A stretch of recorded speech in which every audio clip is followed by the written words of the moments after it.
Assalamu alaikum. I'm Yasir Akbar and you are watching Study Page. This is the first part of the fourth lecture of Object-Oriented Programming in C++. In this lecture, I am going to start the Object-Oriented Programming formally. Before this lecture, we were creating basis for the Object-Oriented Programming. We studied Structure Programming and Procedural Programming in C++.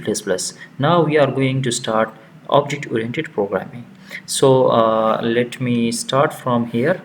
Computer programs are written to solve real problems. Why we write computer programs? हम computer program क्यों लिखते हैं? हम इसलिए computer programs लिखते हैं ताकि हम real world problems को इसके ज़रिए solve कर दें।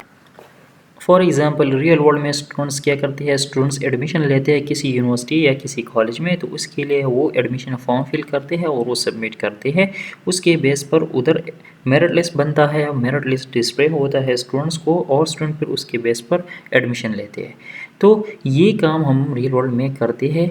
अभी इस काम को कंप्यूटराइज बनाना, so for this we will write computer programs ताकि हमारा ये प्रॉब्लम सॉल्व हो जाए और लोग जो है डिजिटाइज फॉर्म में फॉर्म सबमिट कर दें, डिजिटाइज फॉर्म में उनके मेरिट लिस्ट कैलकुलेट हो और स्टूडेंट्स को डिस्प्ले हो। So this was a real problem and we write computer programs to solve this type of problems.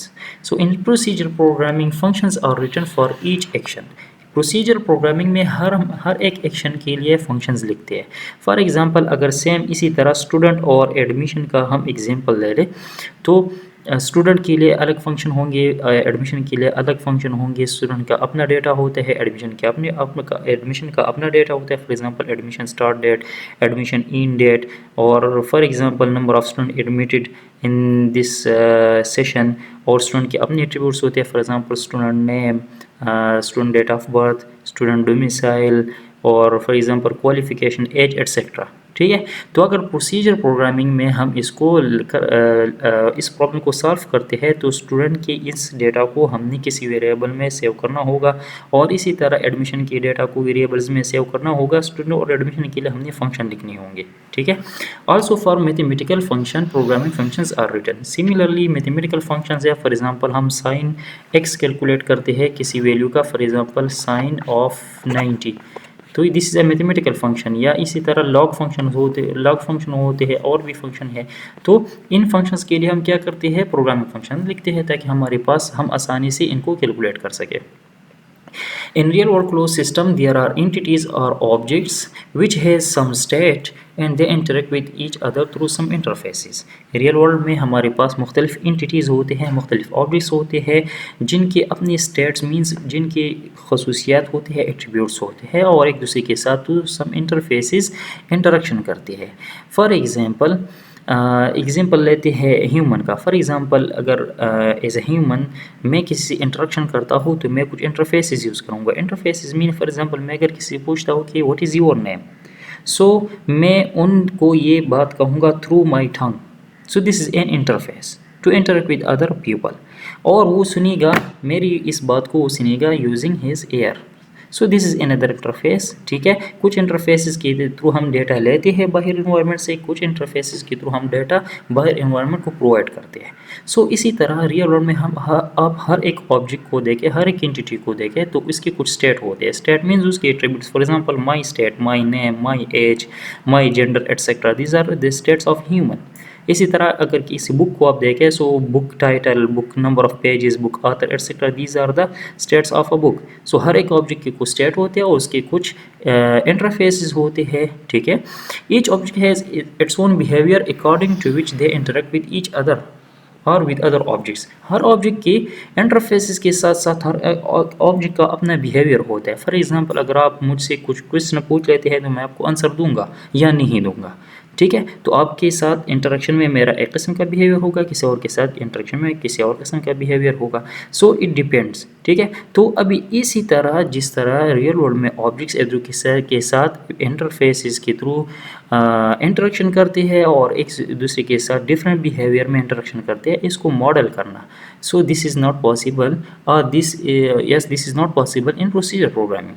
The state of an entity is the set of attributes which are represented as data of different data types. For example, मैंने जिस तरह कहा कि human के attributes क्या होंगे या human का स्टेट क्या होगा, उसका एज, उसका नेम, उसकी फॉर एग्जांपल आइडेंटिटी, उसका address etcetera. So these all attributes can be represented using different types of data. For data types, for example, age can be represented using int, address can be represented using string, और इसी तरह gender can be represented using string and so on.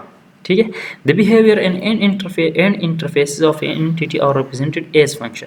ठीक है. हमने कहा कि close real world close system में objects होते हैं, ऑब्जेक्ट स्टेट और बिहेवियर होते हैं, और थ्रू सम इंटरफेसेस ये एक दूसरे के साथ इंटरेक्शन करते हैं. फिर हमने क्या कहा कि state of the entity is represented using data types. मुख्तलिफ डेटा टाइप्स के थ्रू हम इसके स्टेट्स को रिप्रेजेंट करते हैं, और इसको बिहेवियर और इंटरफेसेस को हम रिप्रेजेंट करेंगे using functions.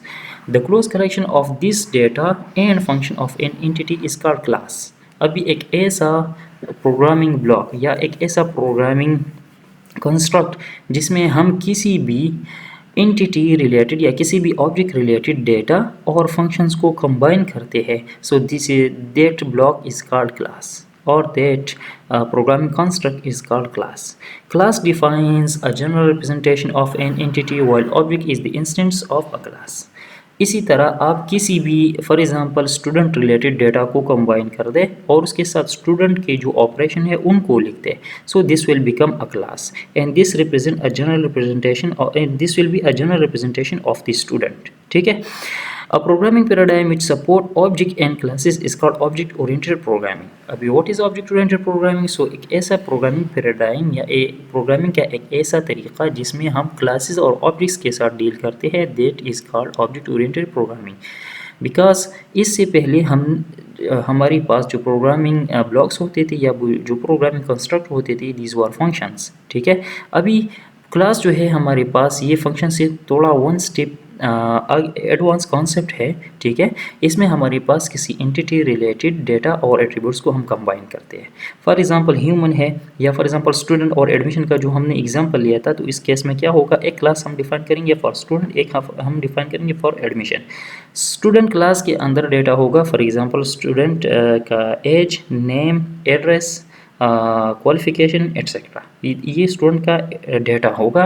These will be attributes of the student, these will be state of the student. And student के जो हमारे पास फंक्शंस है या जो इंटरफेस या बिहेवियर है वो हमारे पास होंगे for example enter name, get student data.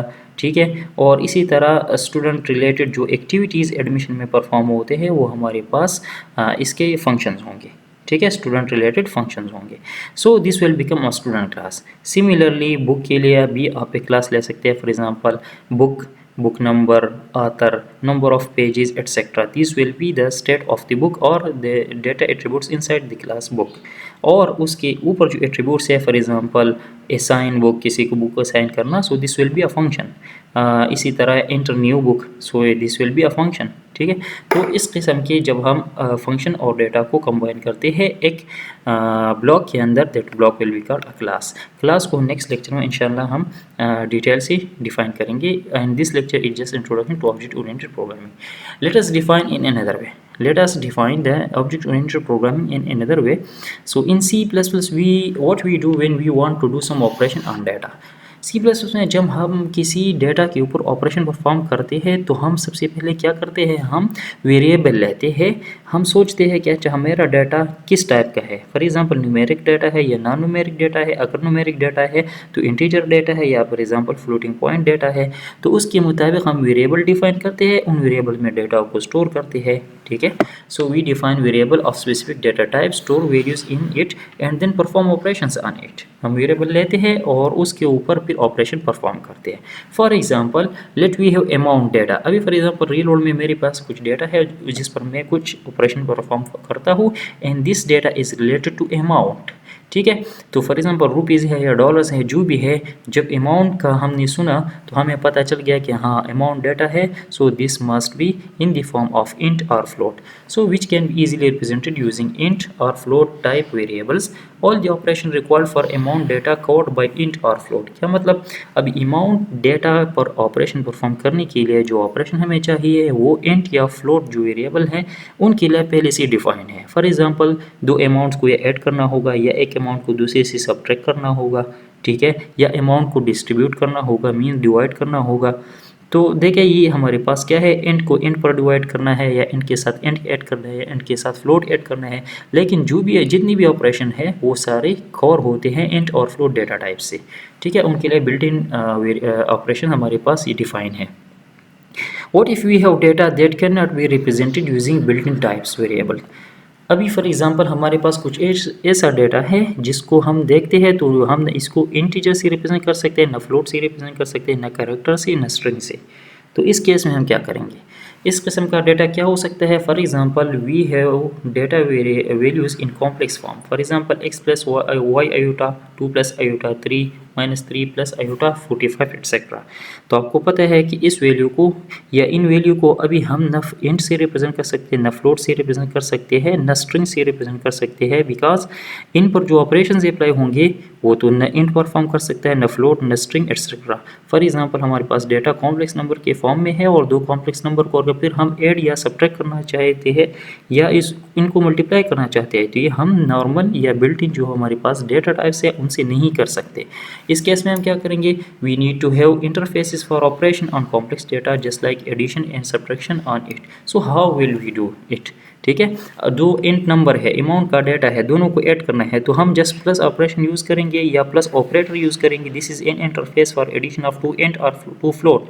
Similarly for subtraction the asterisk is the interface to add to multiply two float or integer values, but how will we add or subtract or how will we perform other operations on complex data? We need some interfaces like these, ठीक है।